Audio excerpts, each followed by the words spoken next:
Bill Belichick is taking a major stand, saying Monday he will not be accepting the Presidential Medal of Freedom that Donald Trump planned to present to him on Thursday. Bill releasing the following statement. Quote, recently, I was offered the opportunity to receive the Presidential Medal of Freedom, which I was flattered. But out of respect for what the honor represents and administration for prior recipients, subsequently, the tragic events of last week occurred and the decision has been made not to move forward with the award. Wow, wow, wow, wow. Max, what is your reaction to Bill Belichick drawing that line in the sand? Well, it's very good that he drew that line. I understand that Trump was supportive of the Belichicks during Belichick's wife's battle with cancer. And I understand where that can lead to a sense of personal loyalty that goes outside of just someone's opinion of world events or the way a leader is behaving. But in this case, even something like that, this is a zero-sum game. Had he accepted the award, that would have been very, very bad. The fact that he's not going through with it is good. But again, there was either a right answer or a wrong answer here. Either good Belichick or really bad Belichick. And I'll also say that his wording of this was not, in my view, nearly strong enough. He kind of couched it in neutral terms. The fact is, as is obvious, Trump, set the date of a mob scene and then directed the mob scene over to the Capitol building. And they were insurrectionists. And it was one of the darkest days in the history of our republic.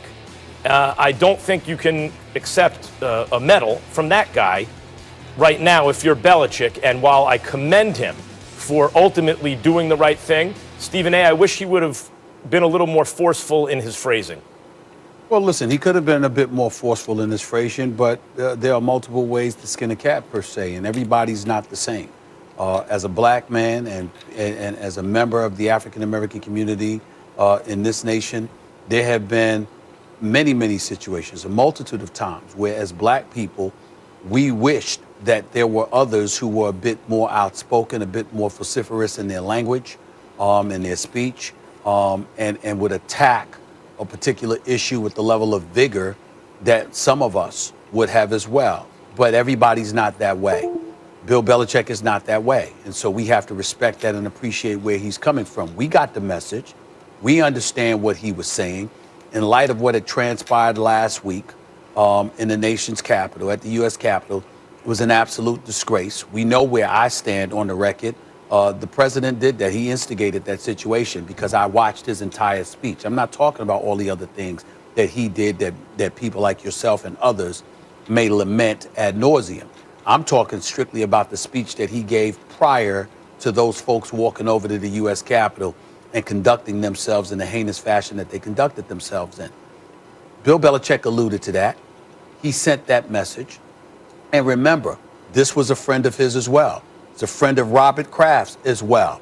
You see a whole bunch of folks that were friends with Donald Trump that really want no parts of him right now. They're not going to advertise it. They're not going to articulate it to the masses. They're not going to get into the weeds of that particular situation or as it pertains to their relationship with him. But make no mistake about it, there's a whole bunch of people that were once friends with him, that once had a strong belief in him, felt that, his beliefs or whatever the case may be were in the right place and in the right direction. And they're thinking about none of that now. They're literally putting country first because they recognize how dire things are at this particular moment in time. And what they're trying to highlight is that we'll leave the political stuff to y'all from a philosophical perspective, from a policy perspective. We'll leave all of that to y'all. When we talk about this particular individual, we're talking about his behavior, how divisive it has been to this country, and we want no part of it. We don't even want to talk about him. We don't even want to mention his name. And I think it's something profound to take away from the fact that that was not mentioned by Bill Belichick, because I think that's how much the president has been ostracized from an awful lot of people that we don't even know yet. people that don't want to be seen with him, people that don't want to talk with him, people that are utterly shocked at how far they believe he has regressed. Somebody like Max and others would say it's always been there. To them, that's not what they saw. They saw something different last week, and as a result, they're thinking about this country, this nation, and what we're supposed to be about. And as a result, they don't want anything to do with them. And when it comes to Bill Belichick, I would remind everybody, one of his closest friends for years, to my understanding, has been Jim Brown.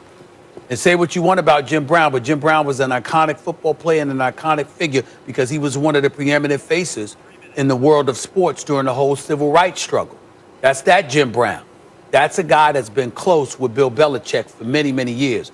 And most people who know Bill Belichick speak to his character. They don't, him with the media and all that, that's a different ballgame. Him with his friends and people who know him, they talk about what he's about. And he's a very principled man in certain respects. And certain things rub him the wrong way. And last week clearly did.